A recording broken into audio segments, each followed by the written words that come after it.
They used to say the city never slept.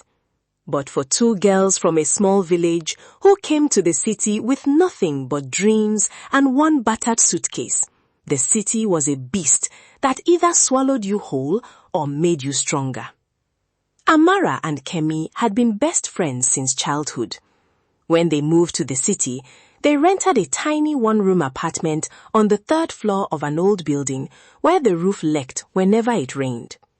The room was so small that if one of them stretched her legs too far, she'd kick the other. But they laughed through it, at first. Amara walked before sunrise every day, carrying baskets of oranges, bananas, and pineapples to the roadside where she sold fruits under the scorching sun. Her hands became rough, her skin darkened, but she never complained. Kemi, on the other hand, had a different dream. Every morning, she sat in front of a cracked mirror, painting her face, fixing her wig, spraying cheap perfume, and slipping into tight dresses. She would stare at herself and smile. "I didn't come to this city to suffer," she would say. Then she turned to Amara and scoff. "Look at you, smelling like mangoes and sweat. Do you really think selling fruits will make you somebody?" Amara would only smile and continue arranging her fruits. Kemi spent her days hopping from lounges to expensive restaurants, chasing rich men. And she never let Amara forget it. "One day, I'll marry a billionaire," she said proudly. "And you'll still be on the roadside shouting, 'Sweet banana, fresh orange.'" Then one evening, it happened. A sleek black car stopped outside a restaurant where Kemi stood laughing with friends. Out stepped Chief Tunde Balogun, a wealthy businessman in his late 40s, powerful, respected, feared. The kind of man whose wristwatch cost more than most people's rent. He saw Kemi and he wanted her. Within months, Kemi moved into his mansion. 2 years later, they got married in one of the biggest weddings the city had seen. Social media exploded. People envied her. Even Amara was genuinely happy for her. Kemi had finally gotten the life she wanted, or so everyone thought, because behind those mansion gates was hell. Chief Tunde was a monster. The same man who showered her with gifts before marriage became controlling after the wedding. He forbade her from walking. He chose her clothes. He dictated who she spoke to. And when he got angry, he beat her. Sometimes with his fists, sometimes with his belt, sometimes until she bled. And the worst part, no one believed her. To the world, she was the lucky woman living in luxury. But in reality, she was a prisoner in gold chains. Years passed. 6 painful years. Then one day, Amara came to visit. She had heard Kemi was not well. When she arrived at the mansion, she barely recognized her. Kemi's once radiant face was dull. Her smile had vanished. Her eyes looked empty. Amara stayed for 2 months. She cooked, cleaned, cared for Kemi, and tried to comfort her. Kemi thought, at least I still have one person in this world. But betrayal wears familiar faces. One afternoon, Amara walked into the sitting room smiling. She looked unusually confident. "I'm pregnant. And the baby belongs to your husband." Silence. Kemi laughed at first, because surely this had to be a joke. But then Chief Tunde walked in, and without shame, he confirmed it. Kemi turned to him, trembling. "How could you do this to me?" He shrugged, coldly. "I am the one providing for this family.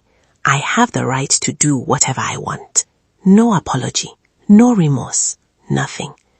Kemi looked at Amara, tears streaming down her face. But Amara only smirked, not a single ounce of regret. In that moment, Kemi realized something terrifying. The person she once called her best friend had envied her all along, and now she wanted her life. That night, Kemi packed one small bag. No money, no plan, just pain. She left the mansion and walked into the darkness. Barefoot, broken, humiliated. She kept walking until her legs gave way. Then suddenly, a luxury car stopped beside her. The tinted window rolled down. A woman's voice called her name. "Kemi?" She looked up and gasped. It was Zara. her old university friend. The same Zara she hadn't seen in years. Elegant, confident, powerful. Zara stepped out and hugged her. Kimmy burst into tears. Inside the car, she told her everything. Every bruise, every betrayal, every heartbreak. Zara listened quietly. Then she looked at her and said, "You've suffered enough. Come walk for me." Kimmy stared at her. "I don't know anything." Zara smiled. "You know survival. That's enough." She gave Kimmy a place to stay, a job in her company, and for the first time in years, Kimmy had peace. She worked tirelessly. She learned. She grew. She changed.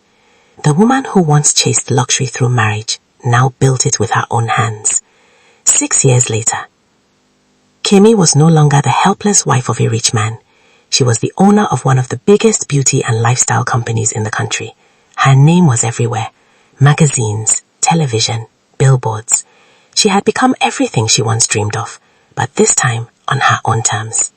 Then fate came knocking again. One afternoon, as she stepped out of her office building, she saw a familiar face sitting by the roadside. Dirty, thin, desperate, holding a child.